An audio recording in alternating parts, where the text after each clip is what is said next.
එකෝමත් එක කාලෙක ගමක සිරිපාල කියලා ගොවියෙක් ජීවත් වුණා. මේ ගොවියට තිබුණා එයාටම කියලා ඉඩමකුයි ගේකුයි.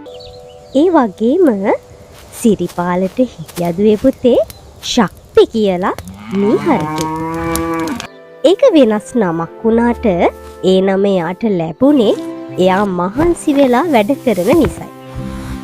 ඉතින් දුවේ පුතේ ශක්තිව ලැබෙන්න කලින් සිරිපාල ගොඩාක් දුප්පත්වයි හිටියේ.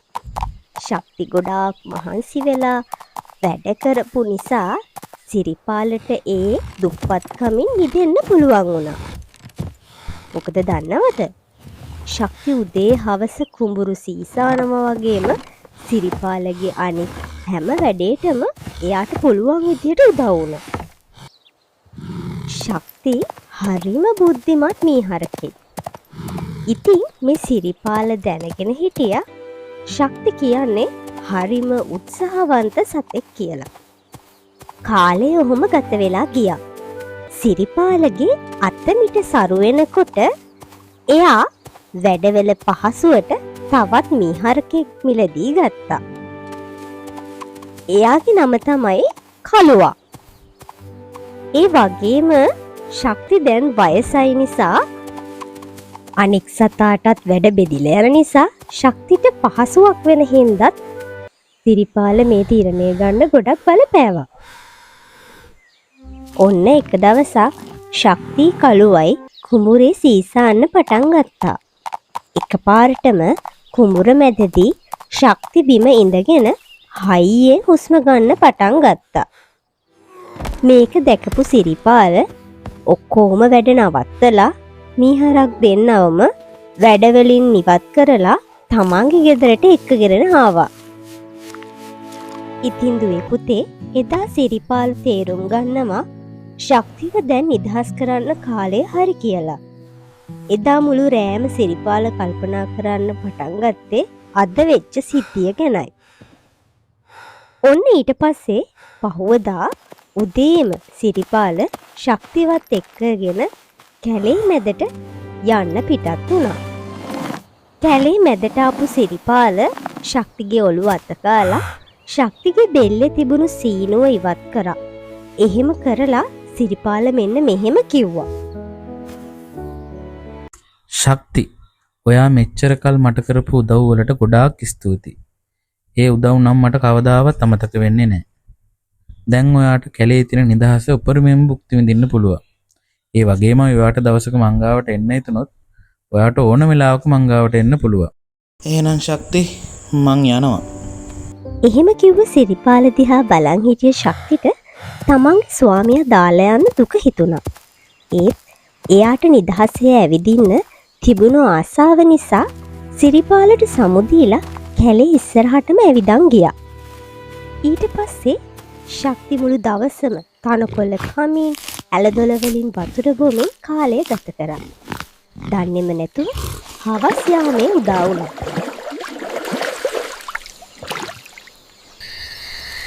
රෑබෝවී එන නිසා තමන්ට රෑ ගත කරන්න ආරක්ෂිත තැනක් හොයාගන්න ඕන නිසා ශක්ති ටිකක් විපරම් කරලා බැලුවා. එතකොට එයා දැක්කා පොකුණක් ගාව ගල් ගුහාවක්. ගල් ගුහාව ළඟට කිට්ටු වෙලා බලපු ශක්ති අද රාත්‍රිය ගත කරන්න මේ ගල් ගුහාව හොඳයි කියලා තීරණය කරා. ගල් ගුහාව ඇතුළ හරිම උණුසුම් බව ශක්තිට දැනුණා. ශක්තිට හරිම මහන්සි. මොකද එයා උදේ ඉඳන් ඇවිද්දානේ. ඉතින් එයා තීරණය කරනවා ගල් ගුහාව අවටින්ම එයාගේ ආහාර ලබා ගන්න. ඒ නිසා පහුවදා ඉඳන් එයා ගල් ගුහාව ළඟම තියෙන තනකොළ වලින් තනකොළ කන්න පටන් ගත්තා. පොකුණෙන් වතුර බොන්න ගත්තා. ඊට පස්සේ එයා ගුහාවට වෙලා හොඳට නිදාගත්තා. ඔහොම දවස් ගෙවිලා යනකොට ශක්ති ආස කළා එයා මේ ගෙවන නිදහස් ජීවිතේට. ඒ වගේම ශක්ති ගෙදරක ජීවත් වුණු මීහරකෙක් නිසා සරල අහිංසක මීහරකෙක් වුණා. එයා දැනගෙන හිටියේ නෑ දුවේ පුතේ කැලේ තවත් සත්තු ගොඩාක් ඉන්නවා කියලා. ඒ වගේම ඒ සත්තු ඔක්කොම අහිංසක නෑ කියලත් ශක්ති දැනගෙන හිටියේ නෑ. ඉතින් මේ විදිහට නිදහසේ ශක්තියාගේ ජීවිතේ ගත කළා. ඒත් එක්කෙනෙක් හිටියා ශක්ති දිහා හොරෙන් බලන් හිටියා. ඒ තමා කැලේ කපටිම සතා වුණ නරියා. හැම උදේම ශක්ති ගුහාවෙන් එළියට ගියාම මේ නරියත් එයාගේ පස්සෙන්ම ගියා. හැබැයි ශක්තිට දැනුනේ නෑ එයාගේ පස්සෙන් නරියෙක් එනවා කියලා. මොකද ශක්ති තනකොළ කන එක ගැන විතරයි අවධානයෙන් හිටියේ. අනේ මේ විහාරක කිසිම බයක් නැතුව කැලෑරි ඇවිදින හැටි බලන්නකෝ. හොඳයි. එක්කෝ මෙයා ගොඩක් ගෙඩිතරයි. එහෙම නැත්තම් මෙයා ගොඩක් මෝඩයි. එයා දන්නවනම් මෙයා ජීවත් වෙන්නේ කාගේ ගුහාවද කියලා. හොඳයි. එහෙනම් විනෝද වෙලා බලකෝ. එහෙම කිව්ව නරියා හැංගිලා හිටිය පඳුරෙන් එළියට ඇවිල්ලා ශක්ති ගාවට කිට්ටු වුණා. එහෙම ළඟට ගියපු නරියා මෙන්න මෙහෙම කිව්වා. ඔයා මෙහිට අරුද්ද? මහමදාම තනකොළ කන්න මෙතන්ට එනවනේ. මම නම් හිතන්නේ නෑ මම අලුත් කියලා. ඔයා හිරු කතා කරන පොඩි සතෙක් නේ. නරියෙක් කියනවා මේ හරකේ පොඩි කියලා. ඇත්තටම විහිළුවක් ඒක. මේකට කේන්ති කියපු නරිරාල මෙන්න මෙහෙම කිව්වා. ඔයා කොහොමද මාව විහිකොට ගන්නේ? කැලේ රජුරුව මමයි. මගේ ගුහාවේ තමයි ඔයා ඔය ඉන්නේ. කැලේ සත්තුව කොහොම මට වැඳ වැටෙනවා. ඒ නිසා තමයි මම ඒ සත්තුන්ට අනුකම්පා කරන්නේ. ඔයාට මෙහි ජීවත් වෙන්න ඕන නම් මල් ළඟ වැඳ වැටෙන්න ඕනේ. ඔයා හරි. මම මෙහෙට අලුත්. හැබැයි ඒකෙන් කියවෙන්නේ නැහැ. ඔයා කියන හැමදේම මම පිළිගන්න ඕන කියලා. අහනවා මෝඩ නරියෝ. මන් දන්නවා ඔයා කැලේ රජ්ජුරුව නෙවෙයි කියලා. මං ඉල්ලන්නේ මගේ කාලේ නාස්ති කරන්නේ නැත්ව මෙතනින් යන්න කියලා. නරිරාලට හොඳටම කේන්ති ගියා. එයා කේන්තියෙන් වෙවුලන්න ගත්තා. මේ උන ලැජ්ජාවට කොහොම හරි ශක්තිගෙන් පලිගන්න එයා හිතාගත්තා. හැබැයි දුවේ පුතේ ශක්ති තේරුම් ගත්තා එයා දැන් නම් හුඟක් පරිස්සම් වෙන්න ඕන කියලා. අර කපටි නරියා දන්නවා මං කොහෙද ඉන්න කියලා. ඒ කියන්නේ එයා මන් දෙහා බලන් ඉඳලා තියෙනවා සෑහෙන කාලෙක ඉඳලා. ඒත් මං දැනගෙන හිටියේ නෑනේ ඒ ගුහාව කාට හරි අයිති කියලා. මම මොකද කරන්නේ? ඇත්තටම මේ ගුහාවේ අයිති කෙනා ආවොත් මම නම් දැන් ගොඩක් පරිස්සම් වෙන්න ඕනේ. එදා රෑ හඳ හොඳට පායලා තිබ්බා. ශක්ති ගුහාව තුල නිදාගෙනයි හිටියේ. එකපාරටම ශක්තිට ලොකු ශබ්දයක් ඇහුණා. එයා ගුහාවේ පුංචි සිදුරකින් එළිය බැලුවා. එතකොට එයා දැක්කා ගුහාව ළඟට ලොකු හෙවණැල්ලක් එනවා. එයා හිතුවේ අර නරිය ආයෙත් එයාට කරදර කරන්න ඇවිත් කියලා. ඒත් ඒ හෙවණැල්ල කිට්ටුවටම එනකොට තමයි ශක්ති දැක්කේ ඒ කොටියෙක් කියලා. ශක්ති බයෙන් විවුලන්න ගත්තා. එතකොට තමයි දුවේ පුතේ ශක්තිට තේරුනේ ගල් ගුහාවේ නියම අයිතිකාරයා තමයි මේ එන්නේ කියලා. අපේ දෙයනේ ඒ කියන්නේ මේ ගුහාව අයිති කොටියක්ට. මම දැන් මොකද කරන්නේ? මාව කාලාදායි. කොටියා එන්නම ලං වෙනකොට ශක්තිට වෙවුලන එක නම් නතර කරගන්න බැරුව කියා. එන්න හොඳින් හිතලා බලන්න ඕන මේ වෙලාවේ මම කලබල වුණොත් කොටියට මාව ගොදුරක් කරගන්න පුළුවන්. ඉන්න මට එයාව පේනුනට එයාට මාව පේන්නේ නෑනේ. ඒක තමයි මට තියෙන වාසිය. ඊට පස්සේ දුවේ පුතේ ශක්ති මෙන්න මෙහෙම හයියෙන් ගුහාව ඇතුලේ ඉඳලම කියන්න ගත්තා. අන්න හොයනවා. කෑ ගහන්න එපා. යාට ඇහි මොනාද? අද වාට වෙලා තියෙන්නේ.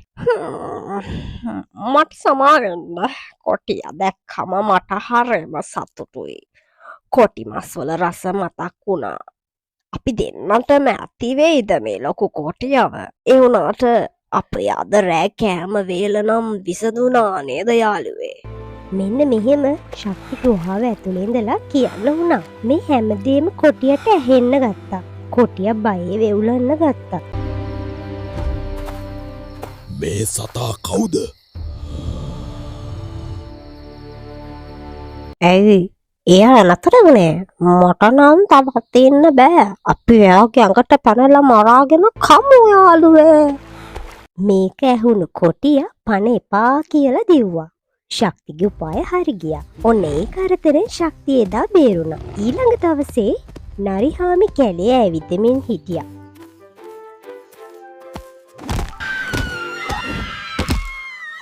ඔයා මාව ගොඩක් බය කළා. මෝඩ හිවලා. බය කළා? මොක? ඔයාව බය කළා? ඒත් ඔයා කොටියෙක්නේ. ඔව් ඔව් මම දන්නවා. මම තමයි කැලේ ඉන්න භයානකම සතා කියලා. ඒත් ඔයා දන්නවද මේ කැලේ ඉන්න සත්තු බය කරන්න පුළුවන් තවත් සතෙක් ඉන්නවා කියලා? එක්කෙනෙක් නෙවෙයි දෙන්නෙක් ඉන්නවා. අනික උන් දෙන්න ජීවත් වෙන්නේ මගේම ගුහාව ඇතුලේ. මටත් දැන් අලුත් තැනක් හොයාගන්න වෙනවා. එන්න මොක? ඔය අපි ගුහාවේ ඉන්න කෙනා ඔයාට වඩා ලොකුයි. ඒ වගේම ඔයාට වඩා භයානකයි කියලාද යා මේ කියන්නේ? ඔයා මට විහිළු කරනවද? අනික ඔයා කොහොමද කියන්නේ සත්තු දෙන්නෙක් එතන ඉන්නවා කියලා? එතන ඉන්නේ එක මීහරකෙක්නේ. මෝඩ කොටියෝ. ඔයා හිතන්නේ මම මෝඩෙක් කියලාද? මී හරකෙක්ට බය වෙලා දුවන්න. එතන සත්තු දෙන්නෙක් ඉන්නවා. හැබැයි මන් දන්නේ නෑ උන් මොන වගේද කියලා. මම ගුහාව ඇතුළට ගියේ නෑනේ. මට ඇහුනේ ඒ සත්තු දෙන්නගේ කටහඬ විතරයි. ඊ භයානක සත්තු දෙන්නා මට පහර දෙන්න හැදුවේ. ඊට කලින් මම පණ බේරගෙන දිව්වා. අයියෝ මෝඩ මම නෙවෙයි. ඔයා තමයි කොටිරාල. එයා ඔයාව හොඳටම රවට්ටලා. එතන ඉන්නේ මීහරකෙක්. කැලේට අඩිය තිබ්බ දවසේ ඉඳන් මං එයාගෙන් ඇහැකාගෙනයි හිටියේ. කට වහගන්නවා මෝඩ නරියෝ. ඔයා හිතන්නේ මම මීහරකෙක්ට බය වෙයි කියලාද? හරි කේන්ති නන්න එපා. මට පුළුවන් මේක ඔප්පු කරලා පෙන්නන්න. ඔයා එයාගේ කොදුරක් නෙවී කොටියෝ. එයයි ඔයාගේ කොදුර. හරි අපි මෙහෙම කර. එහෙම කියපු නරිහාමි ගුහාවේ ඉන්න සැඟවුණු සතා මීහරකෙක් බවට ඔප්පු කරන්න හොඳ සැලැස්මක් කල්පනා කරා. හරි කියමු බලන්න තමුන්ගේ උපාය. මට ඕනේ ආඩම්බරකාර මීහරකට පාඩමක් උගන්නන්න. ඔයා එක පාරටම ගුහාවට ඇතුල් වෙන්න. මමත් ගුහාව ඇතුලේ ඉන්න මීහරකව අල්ලගන්න උදව් කරන්න. හැබැයි මට ඔයාගෙන් පොරොන්දුවක් ඕනේ. මොකක්ද ඒ නරියෝ? ඔයා ඔය කියන කතාවටම මේකඟයි. ඒත් ඔයා මාව ඇතුළේදී දාලා දිව්වොත් හරි. අපි දෙන්න ඇඟ වටේ කම්බයක් පැන්නම්. එක කෙළවරක් ඔයාගේ බඩ වටේ අනිත් එක මගේ බඩ වටේ. ඒ විදියට ඔයාට පුළුවන් මම දුවන්න හැදුවොත් මාව ඇදලා ගන්න. හරිද? ඒකඟද? කොටිරාල මේ සැලසුමට එකඟ වුණා. ඔවුන් දෙන්නම ලනු ඔවුන්ගේ බඩවටේ යොදාගෙන ගුහාව පැත්තට ඇවිදගෙන ගියා. නරියට හරිම සතුටුයි. ශක්තිට පාඩමක් උගන්වන්න පුළුවන් වෙන එකටයි කොටියාගේ විශ්වාසය දිනා ගන්න පුළුවන් වෙන එකටයි. ඉතින් ගුහාවට ඈතින් එන මේ දෙන්නව ඈත තියාම ශක්ති දැක්කා. කොටියත් සමගෙන නරියව දැකපු ශක්තිට තේරුම් ගියා මොකක්ද වෙලා තියෙන්නේ කියලා. හොඳයි නරියෝ. ඔයා හිතන්නේ ඔයා දක්ෂයි කියලා නෑ? දැන් මම මේක අසුරවන්න. ඔයා ගුහාවට ඇතුළු වෙන්න ඕනේ මම කියනකොටමයි. මෙහෙම කිව්වම ගුහාව ඇතුලෙන් කටහඬක් ඇහෙන්න වුණා. නරියෝ. මම කිව්වේ කොටි දෙන්න කොරගන්න කියලානේ. දැන් ඇයි මේ එක කොටියක් එක් කරගෙන ආවේ? මේක ඇහුණ නරියට හිතාගන්න බැක්ුණා මොකක්ද මේ වෙන්න යන්නේ කියලා. අපි රෑ ඉඳලා හරිම බඩගින්න එන්නේ. අපි දෙන්න දැන් එක කොටියක්ද බෙදාගෙන කන්න ඕනේ. කිසිම වැඩක් හරියට කරගන්න බෑනේ මේ මෝඩ නරියට. මේක ඇහුණ කොටිරාලට හොඳටම කේන්ති ගියා. කේන්තියෙන් දත් විලිස්සගෙන නරිය දිහා බලපු කොටිරාල මෙන්න මෙහෙම කිව්වා. කපති නරියෝ උඹ වැඩ කරන්නේ මේ ගුහාව ඇතුළේ ඉන්න සත්තුන්ට නේද?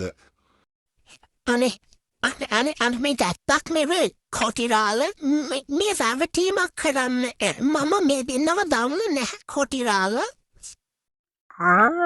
ඔහෙකින් මේ කිසිම වැඩක් කන්න බෑනේ මෝඩ නරියෝ.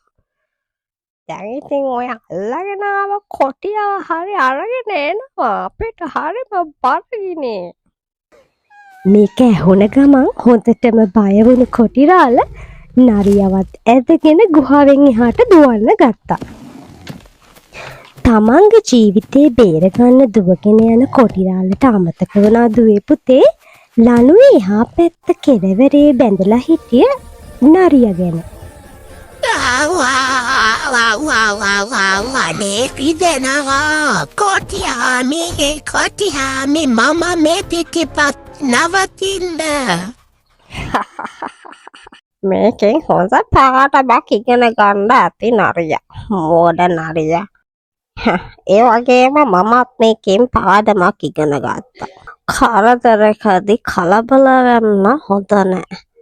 සංසුන් වෙලා ඒකට කරන්න පුළුවන් දේ කල්පනා කරන්න ඕනේ. ශක්ති හරියටම හරි නේද දුවේ පුතේ? මොකද දුෂ්කර අවස්ථාවකදී අපි සංසුන් වෙලා තීරණ ගන්න ඕන. ඒකෙන් අපි ගන්න තීරණේ වඩාත් නිවැරදි තීරණයක් වෙනවා. ඒත් නරියට මොකද වුනේ? එයාත් එයාගේ පාඩම ඉගෙන ගත්ත නේද දුවේ පුතේ?